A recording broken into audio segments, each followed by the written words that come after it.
Hello ସାଙ୍ଗମାନେ, ଆପଣ ଦେଖିପାରୁଥିବେ ମୋ ସାଙ୍ଗରେ ବୁଲିବାକୁ ଗଲା, ବୁଲିଲା ମୋ ସାଙ୍ଗରେ, ତାର ଯାହା ଇଚ୍ଛା ସେ ଖାଇଲା, ଖାଇକିନା ଆସିଲା ଘରକୁ। ଆଇଲା ପରେ ତାକୁ ମୁଁ କହିଲି ଟିକେ ପାଠ ପଢ଼େ। ସେ ପାଠ ନ ପଢ଼ିକିରି ଫୋନ୍ ଧରିଲା। ଦେଖନ୍ତୁ ଆଜ୍ଞା, ଫୋନ୍ଟା ଧରିକି ବସିଲା। ଫୋନ୍ ଧରିଲା, ମୁଁ ତାକୁ ମନା କଲା ଖୁଣୁ ସେ ବହୁ କଷ୍ଟରେ ପାଠ ପଢ଼ିବାକୁ ଆଇଲା। ପାଠ ପଢ଼ିଲା। ଦେଖନ୍ତୁ ବହିକା କେମିତି ପକେଇଛି ସେ। କହିଲା ଏମିତି ବହିକା ପଢ଼ିବ, ମୋର ଯେଉଁ ବହିଟା ଇଚ୍ଛା ହେବ ମୁଁ ସେଇଟା ପାଠ ପଢ଼ିବି। ସେଥିପାଇଁ ଏ ବହି ପକେଇଛି ଏମିତିଆ। ଦେଖନ୍ତୁ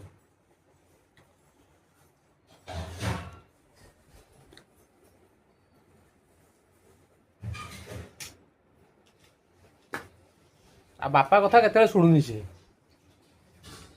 ବାପାକୁ ସବୁବେଳେ ଖାଲି ଫରମାଇଶ କରୁଛି ଯେ ଏଇଟା ଦରକାର, ସେଇଟା ଦରକାର, ସେଇଟା ଦରକାର, ଏଇଟା ଦରକାର, ମୋତେ ଆଣିକି ଦିଅ। କିନ୍ତୁ ଯଦି ବାପା କିଛି କହୁଛି, ବାପା କଥା ଶୁଣୁନି। ଆପଣମାନେ କମେଣ୍ଟରେ ଜଣେଇବେ।